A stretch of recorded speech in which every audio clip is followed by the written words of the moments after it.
Hi, everyone. Thanks so much for joining today. Excited to bring this conversation in our session called Rethinking Job Quality, a Worker-Led Approach. My name is Alison Schmitt. I'm an Associate Director with JFF. And just really excited to get this started today with our great partners at Turning Basin Labs. And just a little bit of background on our partnership. In 2019, we came together because we're really asking some of the same questions about quality jobs and worker well-being. We are asking questions like, are there business models that prioritize worker well-being? What employment models are worth investing in from the perspective of workers? How can we invest in more of them? And how do we really center workers in strategies to improve job quality? And we like to think of ourselves at JFF as dot connectors, and the unit I'm part of is working to help regions engage in inclusive economic development, the creation of an equitable and resilient economy that everyone can contribute to and benefit from. Unfortunately, a lot of recent conversations about economic recovery from the pandemic are talking about the importance of job quality. Policymakers and practitioners are finally recognizing that it's not just about placing people in jobs, they have to be good jobs. And so our shared work together is to really connect those dots and help move from talk to action when it comes to creating better jobs and making sure that workers are the ones driving those conversations. So in order to get to some of these better economic outcomes for workers, we know we need to elevate and invest in the types of models that are grounded in worker power, job quality, and career development. And our partnership with Turning Basin Labs is really about supporting the types of businesses that have these principles baked into the fabric of their operating model. So I'll turn it now to Stephen Bediako, who's the co-founder and managing director of Turning Basin Labs, a worker-owned cooperative that truly embodies some of these principles. Thanks, Alison. And yeah, just to kind of double down on that, that relationship with JFF over the last year and a half has really had an impact on how we've developed Turning Basin Labs. And, this work actually represents a whole strand of work that we now refer to as worker researchers. So really looking at how do you bring workers to the heart of exploring questions, doing research and delivering hypotheses. And so, the session today will continue that, and super excited to have everyone here. What this slide does is just gives you a little bit of an overview of Turning Basin Labs and who we are. And, in short, we are a staffing agency, but we see ourselves very different to the traditional staffing agency. And the diagram there really sets out what we do differently. We help our workers with their tax filing. We provide them with a community and a network of support. We provide an employer of record service. We have a strong emphasis on fair hiring and diversity and inclusion and learning and development. And as a co-op, all our workers who work with us, they earn into our co-op. So once they've done 120 hours of work, they become members of the co-op, and that gives them voting rights and a say in how we run. So I think for us, we see this work as kind of how do we bring the principles of Turning Basin Labs and kind of bring them to life in other areas. And actually, what we're also starting to see is that the role of creating a worker researcher is amazing, both in accessing workers' insights, their talents, providing them with a decent income, but also building their skills and developing them. So I think on that note, what I'll do is pass to Danny Spitzberg, who's been the lead researcher on this work, and he'll take us through what this partnership looked like and what it created. Danny. Thank you, Steve. Thank you, Alison, for hosting this conversation, and Bosko and Patricia and Val and Marti for all being here. I'm Danny Spitzberg, and I facilitate worker-led research with TBL. And this particular project is now shifting into a new phase, and I'll share in a few minutes just briefly what we have covered so far and what we've found. The idea of a quality job is not new, and a lot of employers and a lot of business roundtables have said a lot about it. But JFF and TBL, we partnered starting last summer to ask, what is the quality job from a worker's perspective?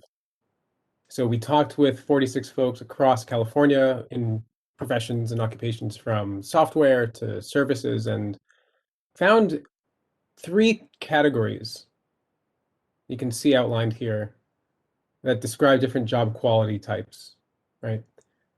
It's trapped and struggling. These are folks who are often in some kind of dead end. And then this flexible but stuck category, these are folks who are often in some kind of transition. Maybe they're going back to school or they're trying to work a side job. And then folks who are happily invested, which can happen, where folks can find themselves meaningfully, financially, and emotionally invested in their work, and that the business that they work for is invested in them too. And we believe, if we keep going to the next part, we can see that it's possible. Any job can be structured as a quality job. I know this text is a lot, but the axes of this 2x2 that we've laid out, this is built out of our research with our interviews with lots of folk and reflecting on all of that. And I'll highlight a few points that really stand out that basically summarize all of our criteria and these axes. Simply put, job quality is defined by having or approaching some kind of economic ownership of the business, not just a feeling, and having some kind of career autonomy, right? Beyond the job, beyond simply just having a sort of flexible schedule or some of these sort of day-to-day abilities to feel autonomous and in control.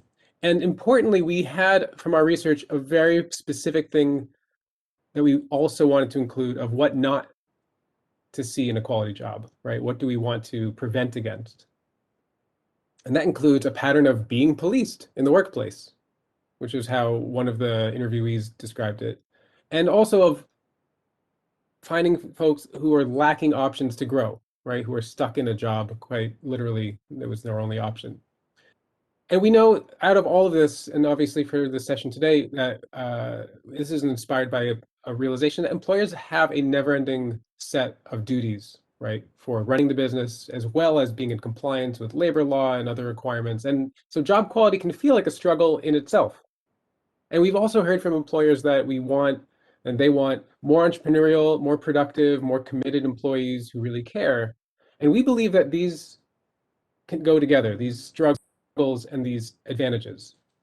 So our goal broadly beyond today, and I'll end with this, is that we are aiming above all to make it easier for employers to take advantage of these structures and of these benefits of quality jobs, right? With more autonomy and more ownership.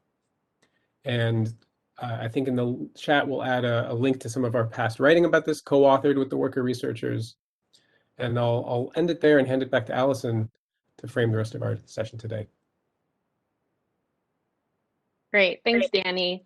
And I'm bringing this slide back up because it's really going to serve as the foundation for our next section. And so often strategies to improve job quality are pretty disconnected from both business owners and workers. So our hope is really that this framework becomes a tool to have a conversation with employers about talent development and worker well-being. You know, this is what came out of our research, and now we're just testing it out. Is this actually helping us move the conversation beyond just, you know, kind of high level talking about it? So we're now in researcher mode to learn if this framework is resonating with some business owners and to understand what they have to say about job quality. And so I'm very honored to welcome our speakers. And I actually think Patricia, unfortunately, is still having some tech difficulties, but I hope she's able to join.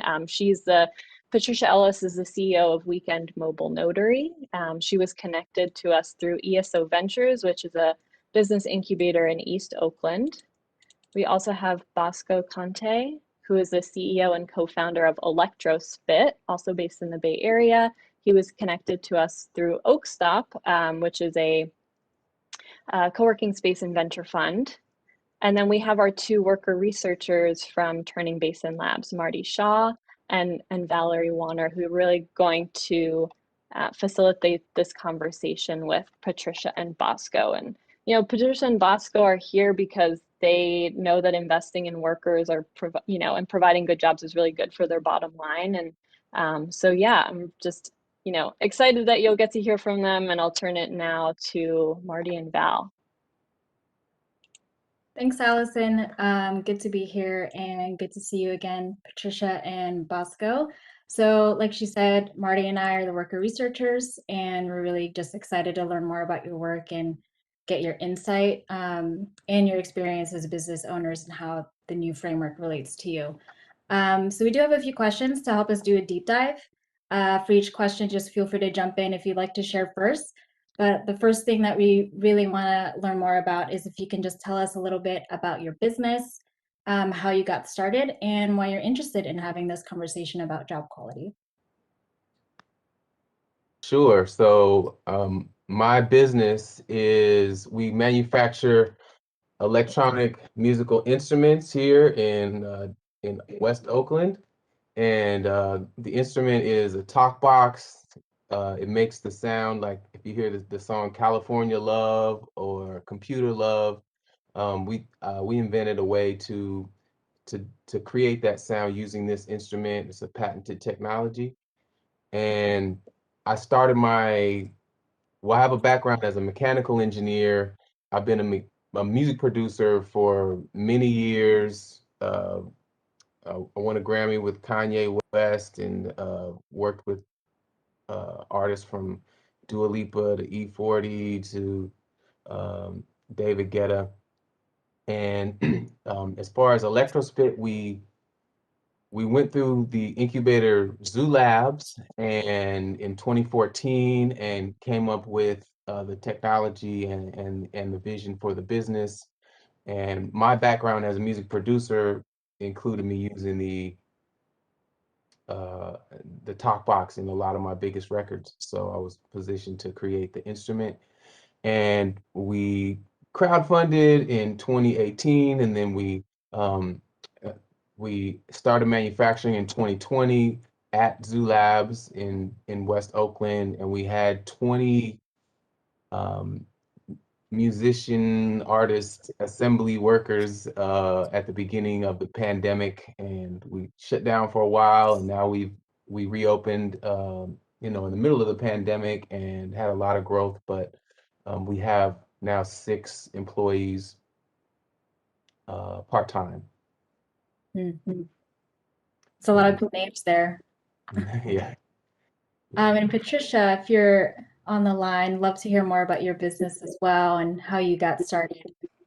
Hi, my name is Patricia Ellis, and I am the CEO of Weekend Mobile Notary app, and I created an online marketplace for notaries all over the U.S. to be able to book a notary. And I actually have 3 full-time employees, and I think it's very important that, in general, that employers are able to provide quality human resources services to their employees. So not just, oh, I can hire an employee, they fill out a resume and application and you hire them, but you have to know the background to employment, I guess employment law, and then the updates that constantly keep happening when you hire employees, like how many employees you have, do you have to provide medical, do you have to provide dental, do you have a high turnover, do you need to provide training?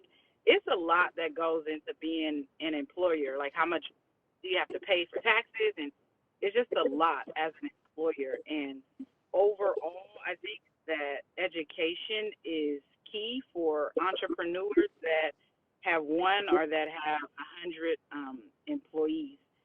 And as I continue to learn and continue to grow my business, I just think it's important that I continue to be educated and stay abreast of the constant changes that affect me as an employer in Oakland, California. Yeah, that's really great. And just to jump off of that, so, as Danny had shown earlier with that framework, and I know we've shared it with you before as well, but was there anything specifically in there that really stuck out to you, that really resonated with you? And how do you see that framework playing out at your own company? So the framework that was shared, I think the last time that we spoke, that basically you have to involve the employee in the whole part of the actual organization in order to keep employees. So a lot of employees, and you can see what's happening now, a lot of the employees that work in the retail section, they're not happy based on just pay and everything that's going on, and they're not being included in the decisions that are being made. So they're actually leaving their employers. So employees right now are having a hard time keeping employees, so they're having a high turnover. So I think the suggestions and the options that he has said about feedback from the employees and training and just offering a staircase or like a way for them to progress in the actual company is a great way to keep employees. And a lot of jobs, or I should say employers that hire employees that are not, for example, lawyers or doctors or judges that are lower level, they do have high turnovers, and it's because the training they provide, is because of their communication that they provide with the employee, and then I guess the actual outcome and the goals that they set in the beginning with their employees. So if they say, you know, this is your job, this is your task, and this is what you're going to do for the next 20 years, instead of saying this is the job, this is the task, and these are the goals that we're going to reach as a company, and we want you to be part of it, and in 12 months, this will be your new role. In 12 more months, this will be your new role. And then every time, you know, large decisions are made that the employees are included, and it kind of helps the employer to retain employees and also to build a better brand for themselves as being known, like on Glassdoor and Indeed, of being a really good employer, not just for health and medical, dental, and vision, but for other things. Like they actually, you know, have empathy towards, you know, employees and, you know, what's going on. Like one employer, for example, Apple, they have this thing where they offer, you know, on-site acupuncture, right? The other employer offers on-site acupuncture, right? So it's just different things. You have to know what actually the needs of your employees are in order to keep them, and then in order for them to actually grow with you. So a lot of companies, like, for example, McDonald's, they have employees. Most of the employees start as, you know, cleaning the bathrooms, and then eventually as a manager. And sometimes over time they become the owner. But you have to put some type of investment into being a part of the team as an actual employee to want to maybe one day become an employer. And so employees, if you create this family, then it helps to keep your employee. It helps you as an employer to continue to grow, because most companies, unless they're government, they are built on a brand, and in order for your brand to grow, it's based on what your employees are saying about you. So, right, it's a good place to work. They offer great benefits. This is a place to grow. They pay for tuition. So it's just like how you put into and how you build your employees is how your brand and your company will continue to grow. So I just think that's really important. Yeah, I really love that. And I love the examples that you gave. And Bosko, I'll pose the same question to you. So with that framework shared earlier, what do you feel resonated with you, and how do you see that playing out with your business?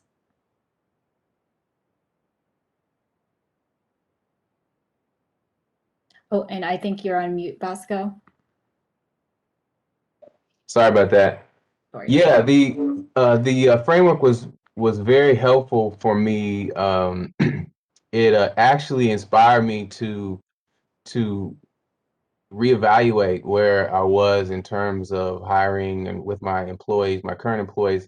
And I think that the employees that stayed with me through and after the pandemic, I think some of the reasons that they stayed are based on, you know, I tried to listen to one, we're a startup, so we're doing everything that we do is new. Building this product is completely new, so it's not like we went and looked at a manual and said this is how you make it. We essentially had to figure it out. And through that process, I was always asking the employees for their opinions, asking if they had different ways to put things together that were better than the way that I had come up with. And anytime there was a success in terms of something that one of the employees developed, I made sure to share that with everyone and talk about, you know, how much I appreciated their input. And I'm sure that that's one of the big factors that has helped and retain the people that I retained. And then also during the pandemic and the lockdown, there was a lot of coordination in terms of taking parts back and forth to different employees, and I was very flexible. I gave raises during that time to you know, to show that I understood that they were going the extra mile to work under new conditions that they didn't anticipate when they took the job.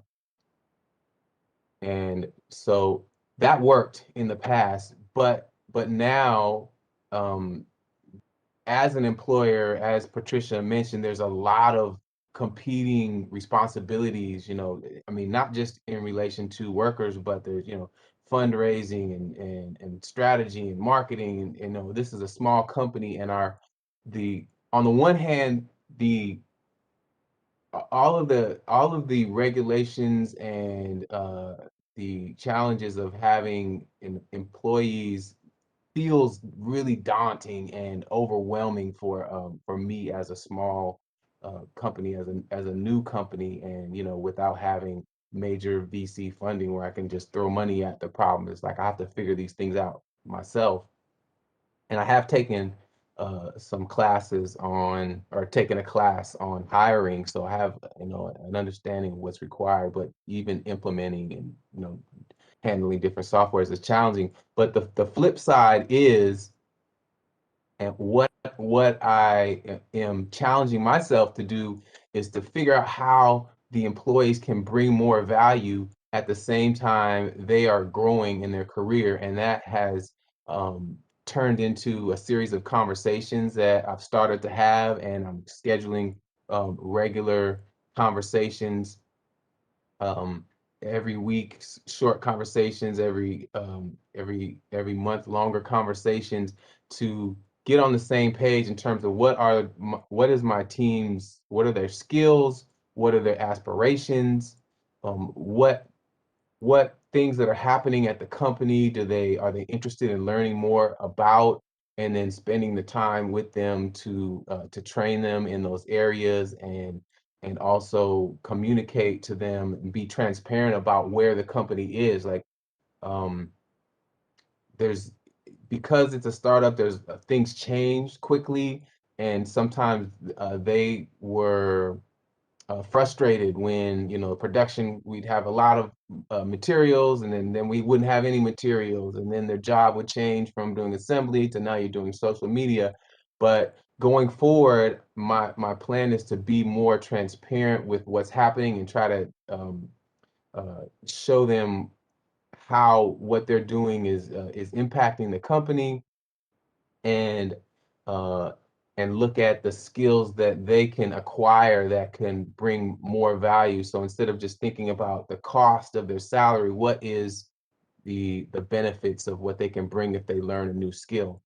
And another thing that I gained from looking at the model is I thought about myself as an employee in the company, and sometimes um, the same issues that the employees are having in terms of like lacking options or feeling trapped. Sometimes I find myself feeling that way, not obviously not because of my boss, but because of the structure, and you know, not having the resources to do certain things that I don't want that I want to do, or not having the enough hands to get certain things done. So it means that I have to do overtime, and I have to work on Saturdays, and all of the things that we think of in this model as employees, it totally applies to me.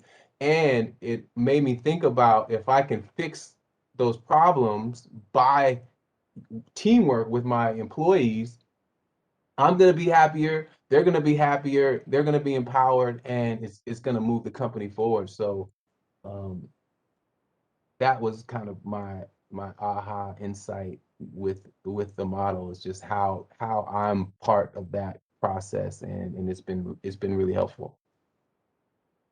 That's great. Thank you for sharing that, Bosko. This is Marti, everyone. I just have a couple more questions for the both of you. Sure. And love the fact of, you guys putting yourselves into the shoes of the employee. I mean, it totally kind of changes our outlook on moving forward on things that we actually do, right? Anyway, going back to Patricia, another question here. What types of things actually could help you better support the talent that you have now? I think we're having some tech issues from Patricia. I wonder if Bosko could take that question, and then maybe hopefully Patricia's bandwidth gets better. Money. Perfect. I mean, really, one of the biggest challenges is, having enough. We have more work, I believe, than we could use more people, but there's also, having better strategy and using automation and other ways to solve those problems, besides money. But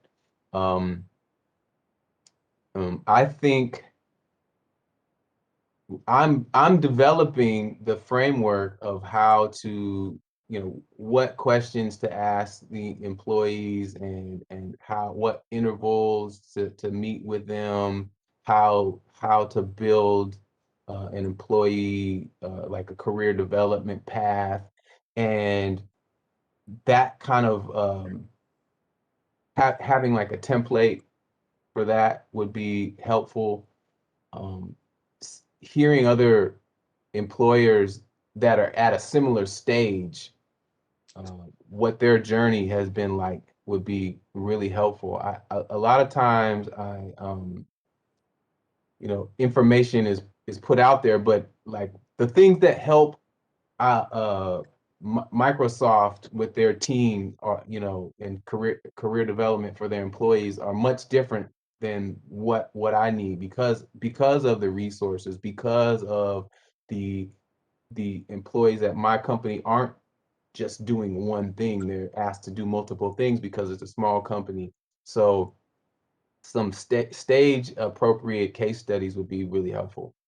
Are there any trade-offs when it comes to balancing the cost of running a business and investing in your workers? I don't know. It's hard to say, because in theory, I think that if I can inspire my team to be more productive, and they're also to retain my team for longer periods, it's a net positive. That there's really no, I don't see where I'm losing anything. There's just the upfront. I think the upfront cost is part of the challenge, and in terms of my own time and what that's worth, or if there's another person that's helping and training. So that's the I don't think it's a trade-off. It's just having that, like, could I say, well, I'm just going to spend all of next month on employee career development and training. That would be amazing, and I know that the effects on the team members would be incredible. But the cost would be me not doing the marketing, and we probably would, our sales would be 50%, and we'd have trouble staying in business. So that's the only trade-off, I guess, is the opportunity cost. But I believe it's really valuable. It's just challenging from balancing the different responsibilities. Right. Thank you for that. Okay, Patricia. Okay, I really would love to hear what you have to say on these two questions. Do we have you? Are you there? She's got great stuff to say. I can. Oh my gosh! I would She's love amazing. to hear what she has to say. Bosko, what would you tell other aspiring entrepreneurs and business owners about the importance of investing in talent and providing quality jobs at your business? The first thing is not to underestimate the value of the team members, because the better your team is, the more you're free to do higher level activities and be more strategic. And I've experienced that, like, whenever I have a problem, you know, I don't have an employee that's trained on a certain thing. That just means I have to do it.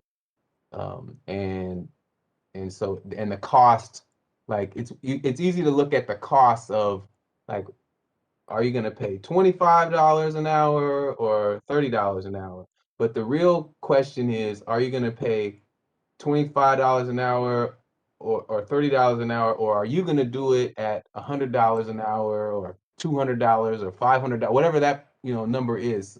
And when you compare your own time versus the time of the employees, it starts to make a lot more sense to invest in better employees and training and employees that are going to look for more money because they have more talent or more experience. So I don't think you just can't underestimate the value of having a great team.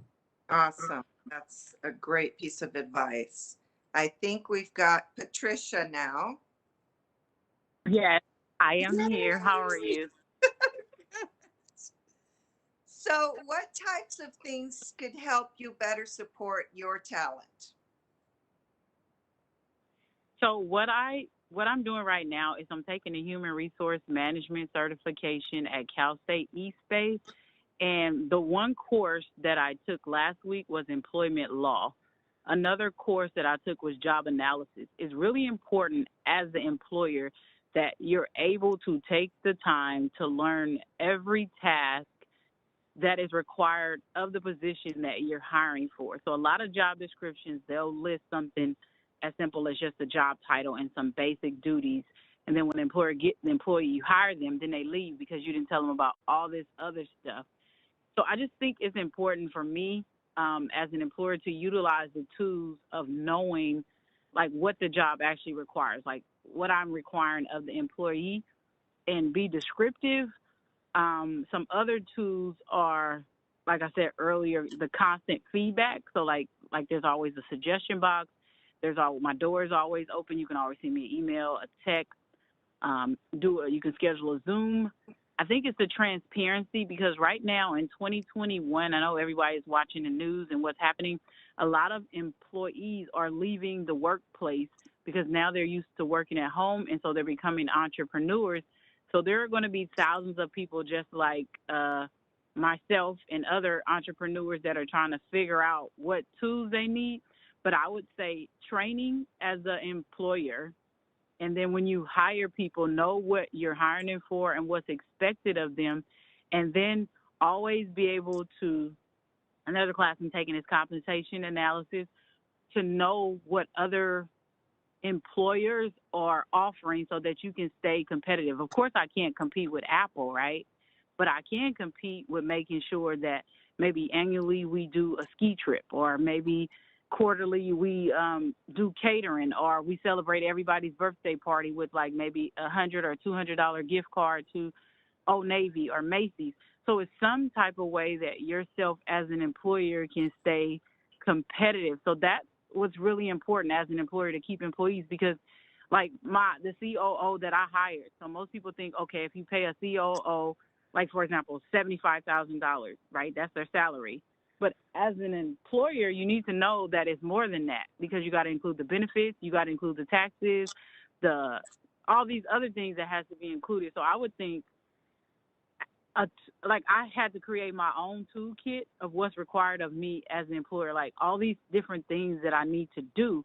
And it's more than just hiring someone and calling ADP or paycheck.com to get them their salary. It's all these different steps you have to take. Yeah. All these things that you're responsible for. So tools, I would say maybe a handbook of all the steps that I need to take as an employer. Okay, cool. We'll finish off. We got a couple minutes here. Patricia, if you could just answer this last question for me. What would you tell other aspiring entrepreneurs and business owners about the importance of investing in talent and providing quality jobs in your business? I would say to an entrepreneur that is where I was a few months ago, to get the actual training that you need to be an employer.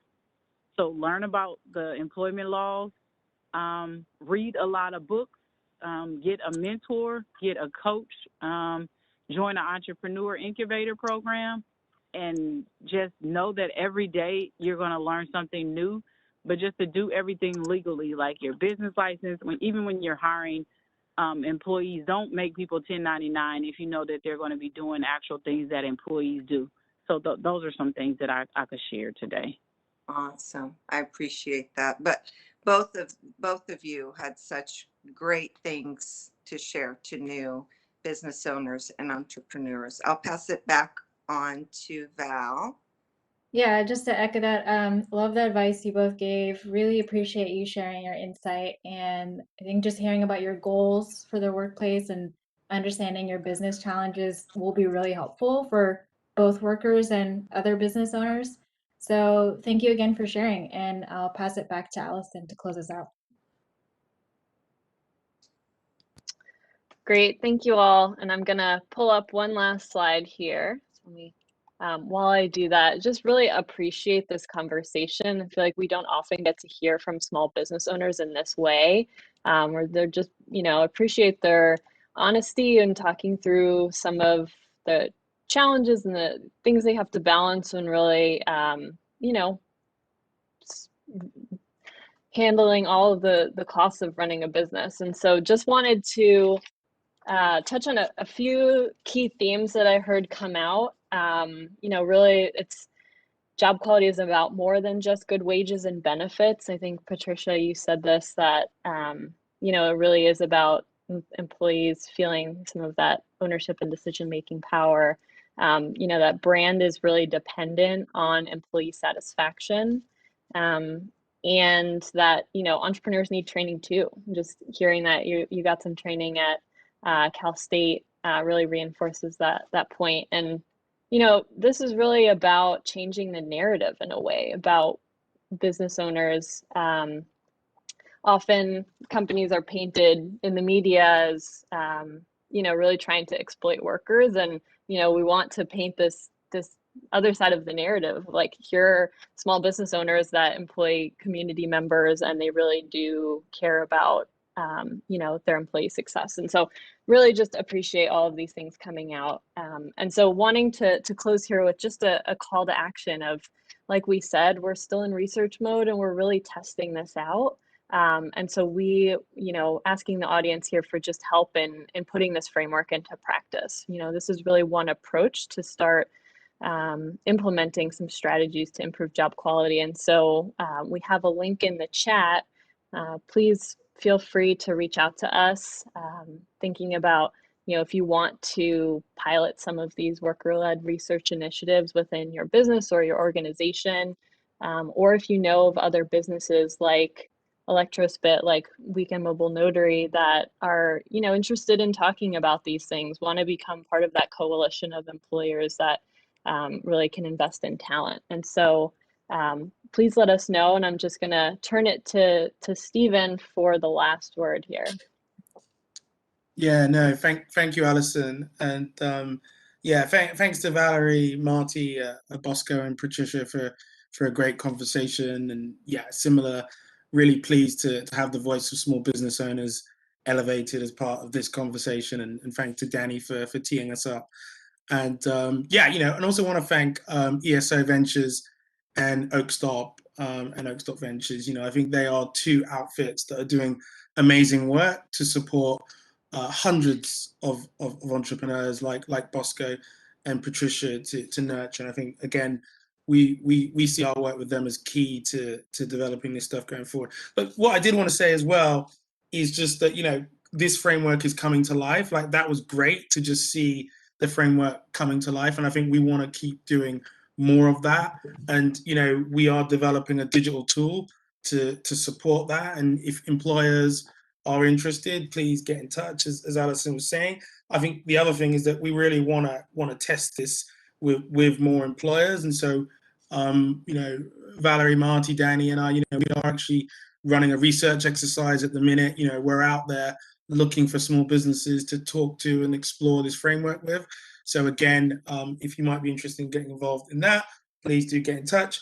And then the other thing to say is that we are also exploring how this framework might apply to impact investment, right? So, could the ownership and autonomy framework be used as part of an impact investment fund? And again, really interested in partnering and collaborating with people on that. So we see this as a continuous exercise couched in pragmatism and doing the work and collaborating with workers and employers to develop and harness this model. And yeah, just super excited and grateful to the team at JFF, Alison and colleagues who aren't here, such as Anna and Joel and Molly and others who've just been super supportive, and to the team at TBL as well. So, and really grateful to all of you who've made time, listened in on this conversation. Appreciate people, and I know we've been through a tough 15 months, but we're coming out the other side now, hopefully. So yeah, I think maybe that's it. It's been great. Thanks to everyone who's helped to make it happen. We want to learn, challenge us, contact us, work with us, and yeah, Alison, I don't know, maybe if there's any final comments. No, you have the last word. Thanks, Yeah. everyone. Thanks, everyone. Appreciate it. Take care.